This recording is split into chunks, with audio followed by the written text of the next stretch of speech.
ఆయనను గురించి వివరించకుండా, ప్రకటించకుండా ఉండలేరు. గొప్ప కార్యాలు చేస్తాడు గొప్ప దేవుడు. ఆయన కార్యములు అద్భుతములైనవి. ఎంత గొప్ప భాగ్యం కదా.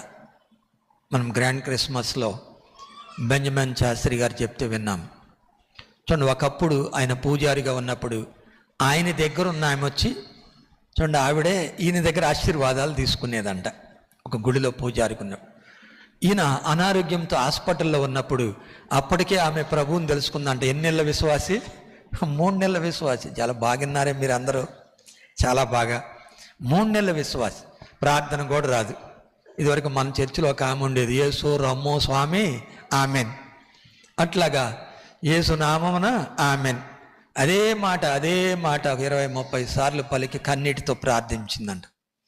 చూడండి, ఆమెను ఏమంటున్నాడు అయ్యగారు, పాస్టర్మ్మ గారు అంటున్నాడు. మాకు ఆమె పాస్టర్మ్మ. ఎంత ఆశ్చర్యం! 3 నెలల విశ్వాసి ప్రభువుని అందించింది, ప్రకటించింది. చూడండి, దేవుణ్ణి గురించి ప్రకటించకుండా ఉండలేదు. అందుకే సత్యం ఎరిగి మేలు పొందిన వారు ప్రకటించకుండా ఉండలేరు, ఆయనకు కృతజ్ఞత చెల్లించకుండా ఉండలేరు. అందుకే ప్రతి దినము, ప్రతి క్షణము, ప్రతి సంవత్సరము ఆయన సన్నిధిలోకి వస్తున్న మనము ఆయనకు కృతజ్ఞతలు చెల్లిస్తూ ప్రభువు చేసిన కార్యములను బట్టి ఆయన మహిమపరిచే వారముగా ఉండాలి. ఆయన గొప్ప కార్యములను వివరించే వారముగా ఉండాలి.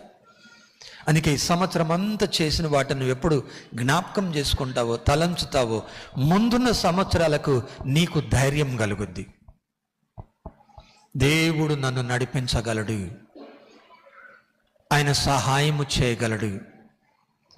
చూడండి, నీ ఆలోచన చొప్పున నీవు నన్ను నడిపించదవు అని అంటాడు కీర్తనాకారుడు. ఎప్పటి వరకు? మహిమలో చేరు వరకు.